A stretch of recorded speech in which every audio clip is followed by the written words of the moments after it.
Hi everyone, welcome back to my channel where I bring all the best tips and advice for all things interior design. Today we have a special topic that all of you aspiring interior designers have been waiting for. How to apply for an interior design job. Whether you're fresh out of school or looking for a career change, this is the video for you. Let's dive right into all essential tips and advice that you need to know. Step number 1, create a branding strategy. This needs to be consistent throughout your resume, cover letter, and portfolio. Pick a style, pick a color scheme, create a logo, and stick to 2 to 3 fonts, no more, and my take on this would be to keep it simple, clean, and easy to read. Step number 2, build a strong portfolio.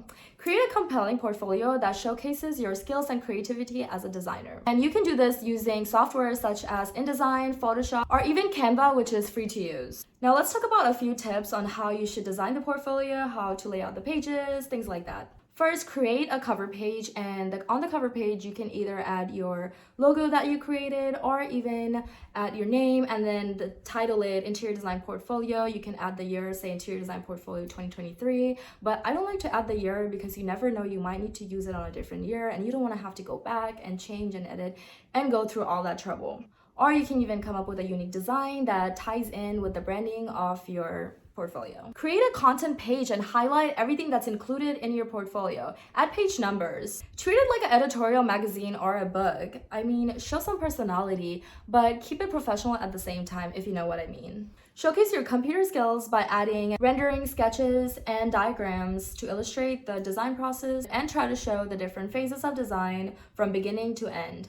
Employers love to see the different phases of design. Sometimes they're going to even ask you to walk them through the process during interviews. Make sure all the photos are high quality photos of your completed project and add descriptions explaining the concept, the design process, etc. You can also go to issue.com and look up interior design portfolio examples made by others. I'm also going to add the link to my portfolio that I made in school that you can kind of use as an example as well and get some inspiration from. I love using Issue because you can always attach the link to your job application or even email the hiring team the link to your issue.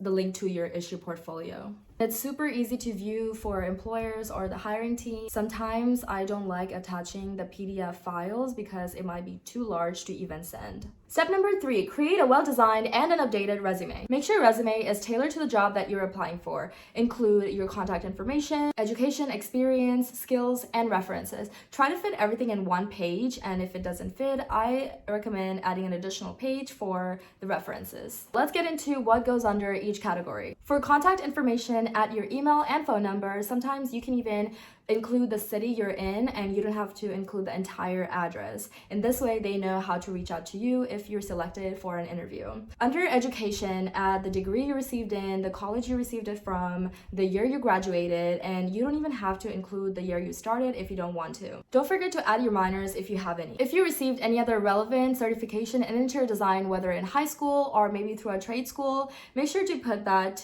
on your resume as well. For skills, they're usually wanting you to have interior design related computer skills such as Revit, AutoCAD, SketchUp, Enscape, things like that. And if you don't have any of those skills, don't just lie and say you have it. There are courses out there that you can take to learn these different softwares, either on Skillshare or even on YouTube. The only catch is that whenever you download these softwares, they usually require you to have a subscription. However, if you don't want to pay for the subscription, they also have free trials for a certain amount of time that you can check out. You guys, the AC is not working and I'm freaking dying. I'm in Houston, and if you know how hot it gets here, you know. Under work experience, include any relevant work experience, internship, or freelance work. Add 2 to 3 bullet points explaining what your role consisted of or what your duties were.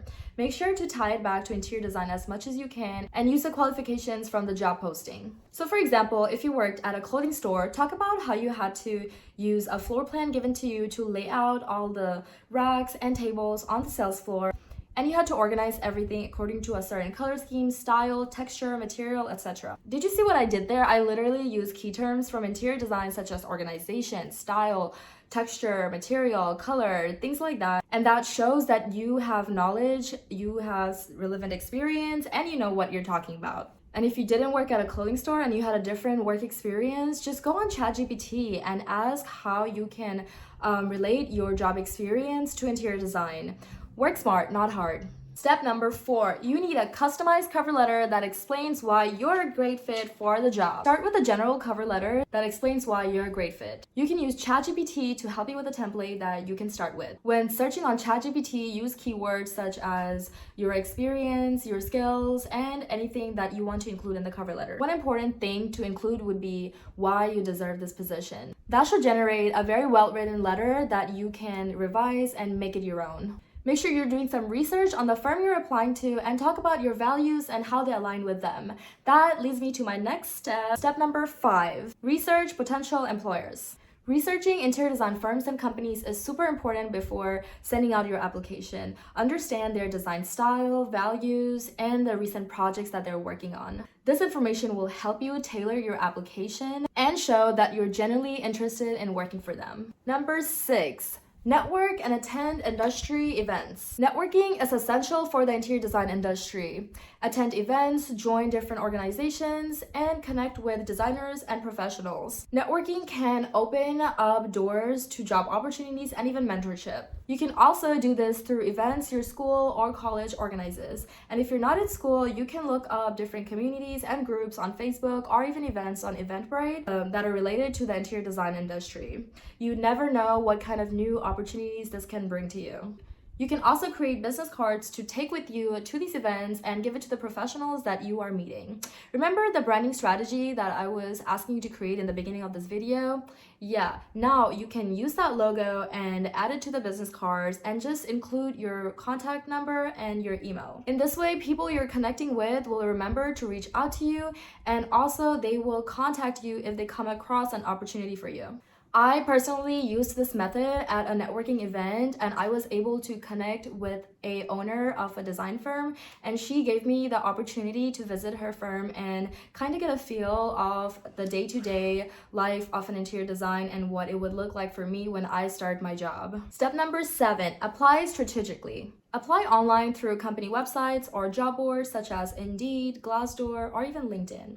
I like Glassdoor because current and former employees can leave honest reviews anonymously, and this gives you an insight into the company's structure, culture, and that will help you decide whether this company that you're looking into is a good fit for you or not. Follow the application process precisely, and if the application process is through an email, make sure you're doing some research about the hiring individual so you can send a personalized email, and don't forget to include your resume, customized cover letter, and your portfolio PDF or link. Use your network to inquire about job opportunities. Honestly, start with your family, then ask people at your work if they know anyone that's in the interior design field. And LinkedIn is a great source when it comes to networking and finding jobs and reaching out to the right source, because they have filters that you can apply to search for a certain person from a certain company and to find people with similar backgrounds as you. What are you doing? Baby, I'm recording a video. So for example, if there's a company you're interested in, find somebody that maybe went to the same college as you and reach out to them and say, hey, I see that you went to, say for example, Texas Tech University. I also went there, and ask if they're hiring, or if you already applied, maybe say I just applied there and I'm really looking forward to hearing back. I would be happy to email you my resume and portfolio. I was wondering if you can put in a good word for me. This strategy has taken me a long way with jobs. And if you don't hear back within a week, follow up with an email, and make sure to be persistent but not pushy with your follow-ups. Step number 8, prepare for interviews. Congratulations! You have secured an interview. Now it's time to prepare. Review your portfolio and be ready to discuss your projects. Research the company thoroughly so when they ask you questions, you can make sure to tie it back to their values. Prepare answers to common interview questions. Be ready to answer specific and broad questions that can be open-ended. Make sure to dress professionally. Bring in an iPad if you have one, because sometimes they may not have a screen or a computer where you can show your portfolio. So in that way, you can kind of show them your portfolio on your iPad. Have a positive attitude, put a smile on your face, and make sure to not leave without any questions you may have. And that's it for today's video. Thank you so much for watching. If you found this helpful, make sure to hit the thumbs up button and subscribe to my channel for more helpful tips and career advice related to interior design. If you have any questions or want to share your experiences, please feel free to comment below. Thanks for watching. See you next time.